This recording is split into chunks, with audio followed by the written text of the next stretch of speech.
ঈশ্বরের স্মরণ করো। তোমার হাতে যে করগুলো দেওয়া হয়েছে, ওই করগুলো কেন দিয়েছেন ভগবান? শুধু ওতেতে করেতে নিজে ঈশ্বরের নাম করতে থাকবে।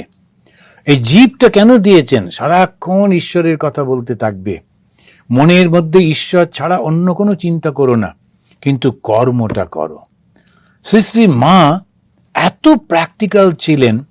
তখন ঠাকুরের সঙ্গে এই আপনারা অনেকেই জানেন অঘোরমণি দেবী, যাকে গোপালের মা বলতো, খুব ব্রাহ্মণী, নিষ্ঠাবান ব্রাহ্মণী। তিনি 6 বছর বয়সে বিয়ে হয়েছিল, স্বামীকে দেখেনি।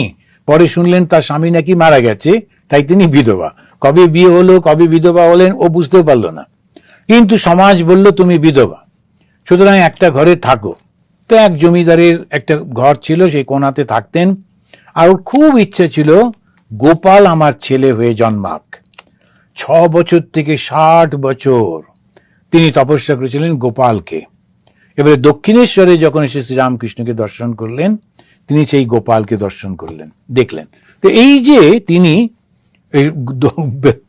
ঠাকুরের সঙ্গে কলকাতায় এসেছেন নৌকো করে। আর কাদের বাড়িতে? একজন জমিদারের বাড়িতে, বলরাম বোস। বলরাম বোসের বাড়ির মেয়েরা খুব ধার্মিক। তারা চাল টাল দিয়ে সেই ব্রাহ্মণীকে সিধে, তাকে বলে সিধে, চাল থাকে, কলা থাকে, আলু থাকে, তেল নুন সব দেয়, এই যাতে ব্রাহ্মণ বা ব্রাহ্মণী সে নিজে রান্না করে খেতে পারবে। তো ব্রাহ্মণী খুব খুশি, অনেকটা চাল ডাল দিয়েছে, 1 মাস আর ভিক্ষে করতে হবে না।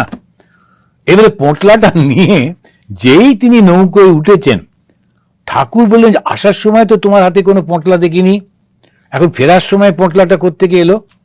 ঠাকুর একদম পছন্দ করতেন না কারুর কাছ থেকে কিছু নেওয়া, কেননা ওই নেওয়াটার মধ্যে একটা বন্ধনের ভাব থাকে, সেই জন্য ঠাকুর একদম পছন্দ করতেন না।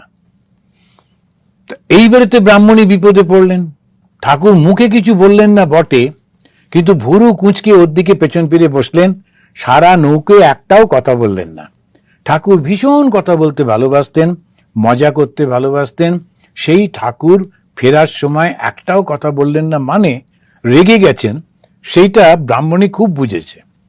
কিন্তু এখন সে বিপদে পড়েছে, ভাবছে যে আমি এই পোঁটলাটা যদি জলে ফেলে দিই, তাহলে নৌকোর মাঝিগুলো, ওরা হচ্ছে এই জমিদারের লোক, তারা গিয়ে বলে দেবে যে ওদের দেওয়া গিফটটা আমি ফেলে দিয়েছি, তো জমিদারের অপমান হবে। আবার যদি নিয়ে যাই তাহলে গোপাল রেগে যাবে, কি যে করি। এই অবস্থায় তিনি প্রথমে নেমেই ছুটে ছুটে ওই মার কাছে গেলেন। শ্রী শ্রী মা কি বললেন? এই হচ্ছে আধুনিক মানসিকতা। সঙ্গে সঙ্গে শ্রী ঠাকুর পছন্দ করেননি, তবু মা বলছেন উনি কি জানেন তোমাকে লোকের কাছে কাছে গিয়ে চাল ডাল একটু নিতে হয়, নইলে তোমার চলবে কি করে? তুমি তো চাকরি বাকরি করো না। ওরা তোমাকে ভালোবেসে দিয়েছে, তুমি তো চাওনি।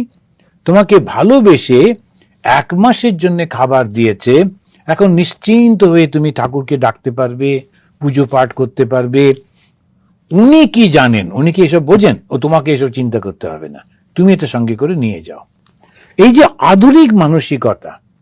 একটি লোক, সে অফিসে একটু মিথ্যে কথা বলতে হতো বলে খুব ভয় পেয়ে মাকেই চিঠি লিখেছেন, মা আমি বোধহয় চাকরিটা ছেড়ে দেব, কেননা ঠাকুর বলেছেন মিথ্যে কথা বলতে নেই।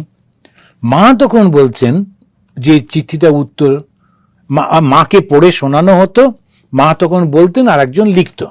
যে ব্রহ্মচারী লিখছে তাকে মা বলছেন লেখো লেখো, একটু এরকম মিথ্যে বললে কোনো পাপ হয় না, অফিসের কাজে একটু মিথ্যা বললে কোনো পাপ হয় না, ঠাকুরের কাছে ক্ষমা চেয়ে নিও, কিন্তু চাকরিটা ছেড়ো না।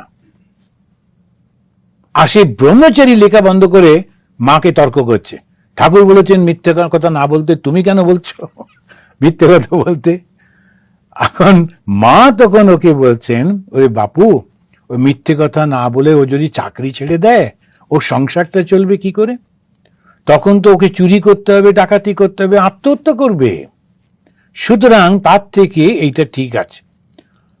এই যে আমরা যখন ধর্মের দিকে তাকিয়ে দেখি কত উদার মনের, এখন এইটাই হচ্ছে তিনি একদিকে পতিব্রতা, অন্যদিকে তপস্বিনী, দুটো যুগেরই প্রতিনিধি তিনি, দুটো যুগের ব্রিজ তৈরি করেছেন।